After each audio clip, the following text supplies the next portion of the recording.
My favorite quote about the Syracuse 2-3 zone was John Thompson, former Georgetown coach, called it a damn amoeba.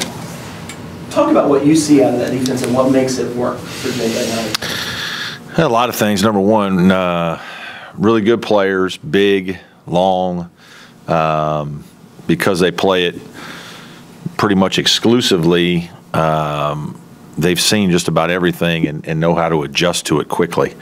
You know, it's different than a regular 2-3 zone because of the way they bring their wings all the way out to the three-point line, and because of their size and length, they're able to do that to cover so many different things. And then because they're such good athletes, they're able to you're open for a second, but you have to decide to shoot, pass, make a quick decision on the baseline, or else you get trapped. And if you get trapped, you're getting trapped by 6'8" and 6'10" and long arms and quick guards that are going for steals on the backside, and it's just you know, it's very difficult. People don't do very well against it. It's formidable. Certainly, he's been doing it for so long now that they've seen all the different things that you can run against it, and you know, they just practice that. And most people have more schemes and things of that nature for man-to-man than they do against zone as coaches. Given how long they are and how they do close out on you so well, what's your assessment of y'all's range and shooting beyond the three-point line? Are you asking if we're going to shoot any threes? Or are you asking how far back we're going to shoot? I wonder how confident you are in your range, not just at the line, but. I mean, we're not, you know, we're not a great shooting team at the line. I don't know that we're going to be better by backing up. I mean, some teams do back up. You know, Duke backs up. You know, some teams can put 4 guys out there that can all make threes regularly, and you know, not very many, but a few. You know, it's not our strength. We're certainly going to have to make some threes to win the game, and we're going to have to take some because sometimes that's all you can get. But having said that, we got to try to probe and see what we can do inside. Can we move the ball? Can we have different things that give them different looks and see how it works? To be honest with you, I don't, you know, I mean, there are some times that you end up having to shoot, and you should shoot 22-foot threes or whatever it is. I mean, you know, 23-foot threes if it's a, you know, a couple guys on our team, KJ and Rope and even Adonis every once in a while. You know, you get a reversal and you know, if it's a decent shot, you need to shoot it if you're in rhythm and feel good about it, because it's not like you're guaranteed that you're going to get a lot better as the shot clock wears on. You know, and that's part of what's good about it too. Do you have to stay conscious when it is a shooting by committee squad? Like, okay, you know, Adonis is feeling the rhythm, or whoever it might be. I mean, do you have to? You know, we haven't had to worry too much about who's been in the rhythm. You know, Syracuse does a good job. You know, they scout within their zone now, so they shade heavy to guys that make threes, and you know, they'll slough off guys in certain situations. They'll guard the high post guy.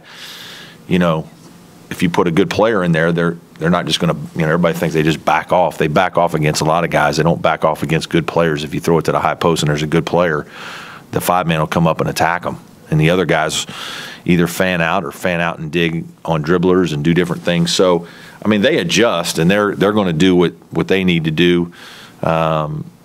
You know, I just want our guys to try to play confidently, and if you feel like you have a good shot, shoot it, and you know, we'll worry about what happens afterwards. But I want our guys to shoot the ball if they have an opportunity to knock down a three. What about your own defense on the other side? What are your thoughts about the matchup in your man? Their size and length is a problem again. I mean, they're big at every position. Their guards are, you know, Ennis is great size, 6'2", 6'3", plays with great poise. You know, doesn't play like a young guard at all. Tremendous feel for the game. Cooney can, you know, can shoot the heck out of the ball, and they do. You know, they run a little bit. It's a little more pro style in that it's not like their plays are in depth, and they don't need to be. You know, they get CJ Fair the ball in space and give him room to go make one-on-one plays. Some of the stuff we do for KJ, you know, similar things for them with CJ Fair. You know, getting the rebound is important too. They're a great offensive rebounding team, so their length and size in that way is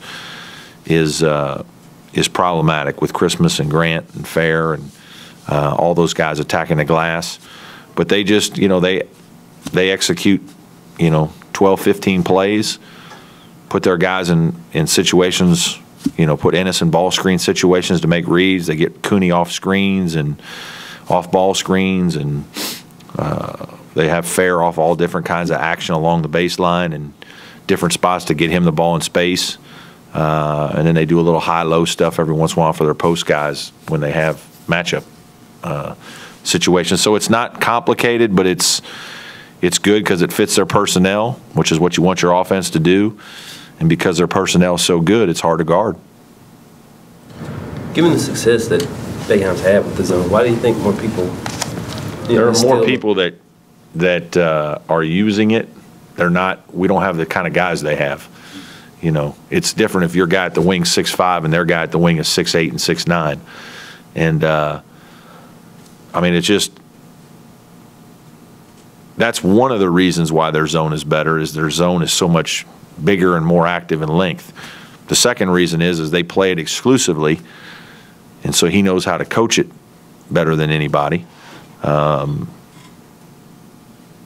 so they adjust quick.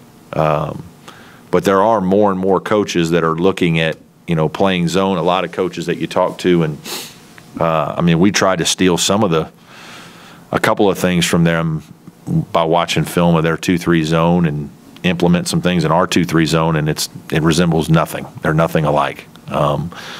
You know, but we don't work on it very much, and so it shouldn't be. There's a lot of coaches that are doing that because of the success he's had. People are trying to copy him. But you really got to spend a lot of time with it, and if your personnel is not the same, it's not going to be as good. You kind of let your frustration show after the Pitt game and the North Carolina game with how they played in the big environment and seemed to become a little bit passive.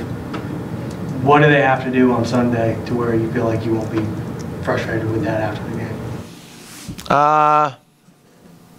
You know, we were fine against North Carolina in terms of the environment. We didn't handle it very well against Pitt, but the environment wasn't the problem at North Carolina. North Carolina played well offensively, and we didn't play well defensively. And that was the problem. You know, our guys just have to go play well. I mean, there's no other way to, you know, if they don't play well, I probably won't be happy. I mean, that's the way it is. That's, you know, it's as simple as that, especially if we don't compete as hard as we need to. And these are challenging games. You know, it's a big step to go to 30,000 people and play well in front of the #1 ranked team in the country and on their home court, and execute against a zone that nobody has very much success executing against.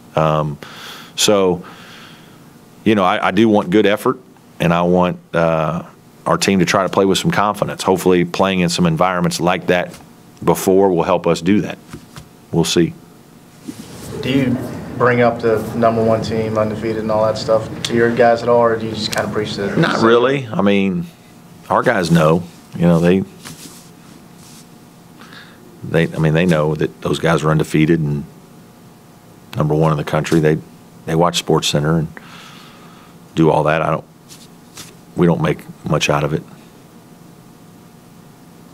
Any other questions today? Going forward, if this team doesn't make the NCAA, but an NIT berth is in the mix, I mean, would it help to host a game? Would that be a good thing for the program?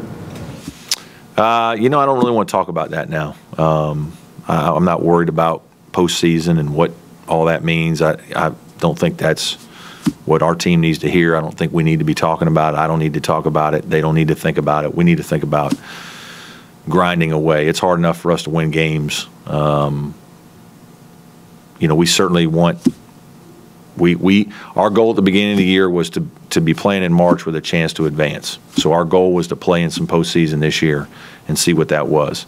But we haven't made a big deal about NCAA, NIT, any of that stuff. We're just, you know, it's hard enough for us to just win games. So we're just focusing on those things that we can control and not worrying about the things on the outside. I think that's better for us. Okay, thank you guys. Thank you.